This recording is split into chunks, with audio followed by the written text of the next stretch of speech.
Bueno, regresamos. Agradezco mucho al señor secretario de Trabajo y Previsión Social su paciencia. Le repito al auditorio y le defino lo que es la toma de nota. Señor secretario, si lo hago mal, por favor me corrige. De acuerdo con la legislación y las prácticas usuales en México en materia laboral, en teoría, y esto lo está agregando su servidor, los sindicatos eligen libre y democráticamente a sus líderes y representantes. La autoridad laboral, la Secretaría del Trabajo, no tiene intervención alguna. Sin embargo, la designación de los directivos sindicales se formaliza ante la Secretaría del Trabajo, quien toma nota de los representantes designados por la base trabajadora. El documento por el cual se hace constar que la Secretaría del Trabajo ha tomado nota de los dirigentes sindicales se llama precisamente toma de nota. Antes de esta pausa, el señor secretario del Trabajo, don Javier Lozano, pues ha dado, y lo voy a describir así, señor secretario, razones inobjetables que le impiden a la Secretaría del Trabajo expedir este documento a favor de Napoleón Gómez Urrutia. Señor secretario. Bueno, efectivamente, este procedimiento es algo que está previsto en la Ley Federal del Trabajo. Tenemos nosotros como obligación, y la Ley Orgánica de la Administración Pública Federal le da esta atribución a la Secretaría del Trabajo y Previsión Social, de registrar nuevos sindicatos, cambios en sus dirigencias, sus estatutos, sus reglamentos internos, el padrón de socios y los cambios que en el tiempo se vayan dando.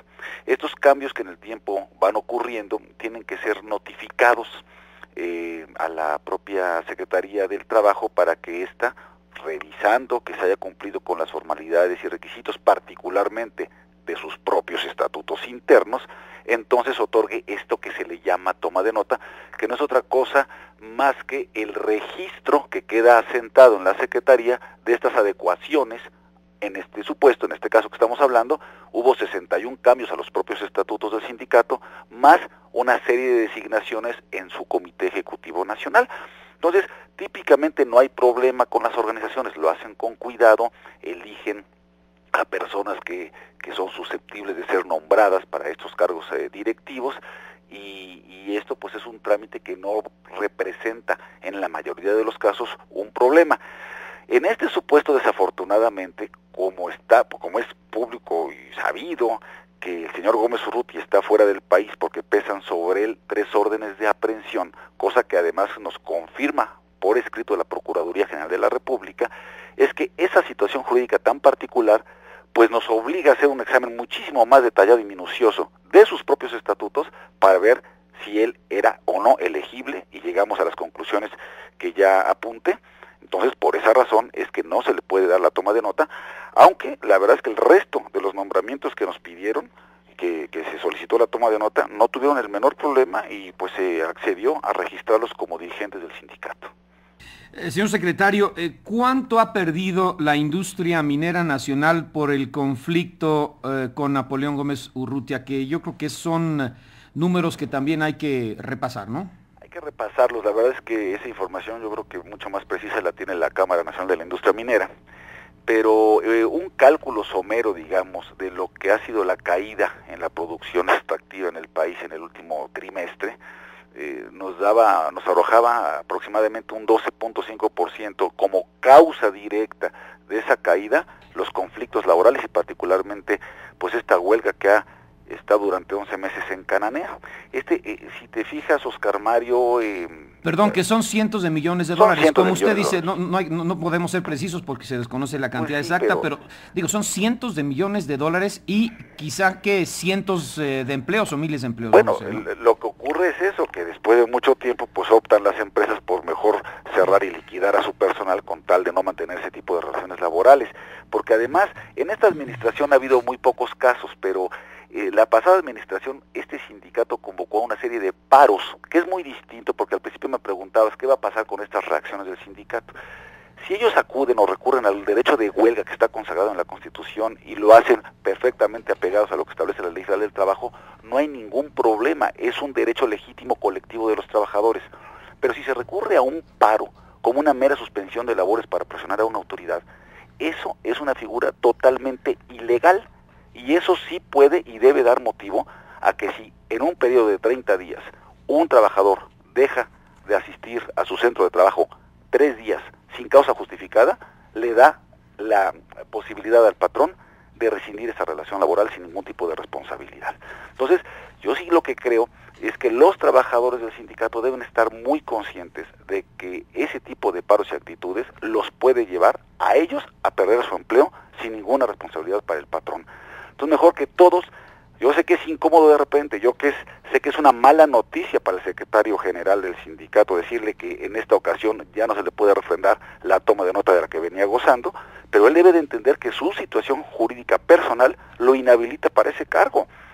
Ahora, lo que hicimos con esta resolución es que al haber tomado nota de las demás carteras del Comité Ejecutivo Nacional del Sindicato, perfectamente puede funcionar este sindicato, es decir, no lo estamos dejando, digamos, amarrado o atado de manos al sindicato para ejercer los derechos de los trabajadores. Por el contrario, todas las demás carteras pueden operar y funcionar con normalidad, y por esa misma razón estamos diciendo, cuando tengas una nueva convención y elijas a quien tú quieras como sindicato, como mayoría de los trabajadores, lo sabremos reconocer. No queremos imponer absolutamente a nadie desde el gobierno, pero tampoco estamos en aptitud y capacidad, por presiones o chantajes, de permitir la toma de nota de alguien que no es elegible. Ni una ni otra, ¿no? Ni una ni otra. Ni una ni otra. Bueno, entonces, a manera de resumen, el señor Napoleón Gómez Urrutia, dice el señor secretario del Trabajo, no puede ser un dirigente en ausencia, si no, por favor me corrige, pero estoy tratando de resumir, no puede ser un dirigente en ausencia, ni acreditar su relación laboral desde el extranjero, porque, entre otras cosas, no puede cumplir con obligaciones sindicales al estar fuera del país, señor secretario. Es absolutamente exacto lo que dices. El hecho de que esté fuera del país por una condición que él mismo reconoce y sabe, como prófugo de la justicia, no es un calificativo que le ponga yo, es lo que dice la Constitución, artículo 38, fracción quinta, desde que se libra un orden de aprehensión, es prófugo de la justicia, y estar fuera del país, pues lo inhabilita para ejercer el principal cargo del sindicato minero, que por su naturaleza precisa la presencia física del titular de ese encargo.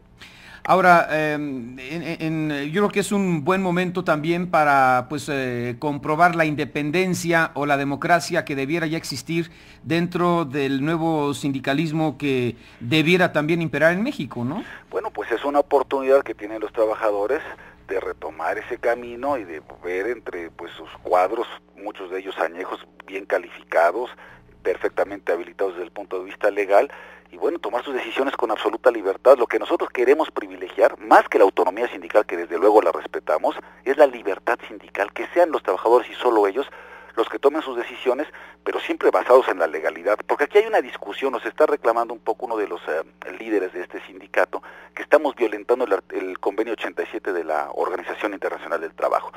Pero eso no es preciso, porque por más convención internacional que sea y por más respeto que se deba tener a la autonomía sindical, todos los sindicatos en todo el mundo tienen que apegarse a las leyes internas de cada uno de nuestros países. No son repúblicas autónomas, y en ese orden de ideas, todos, absolutamente todos, trabajadores, empleadores, sindicatos y servidores públicos, tenemos que vivir y ejercer nuestras libertades bajo el imperio de la ley.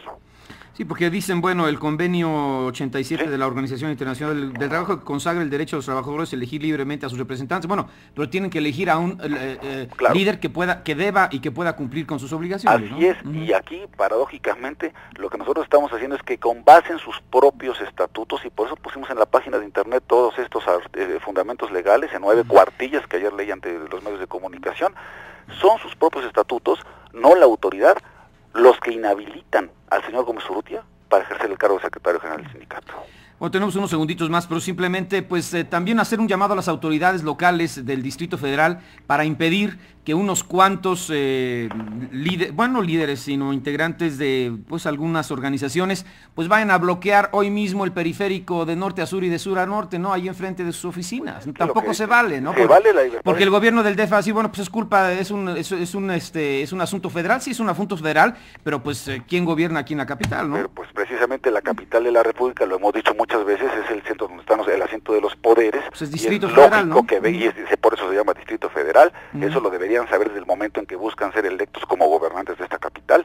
Entonces, sí me parece que si van a ejercer su libertad de expresión, lo hagan pero con respeto a la libertad de trabajo, a la libertad de tránsito y a la libertad de asociación de otros. Pues ojalá que así sea, porque si no, pues ya le estamos avisando a usted que no va a poder circular por esta capital. Pues Señor secretario, ¿algún comentario final? Nada, muchísimas gracias como siempre por la oportunidad y un saludo muy afectuoso a todo el auditorio. Igualmente, fue don Javier Lozano Alarcón, secretario del Trabajo y Previsión Social.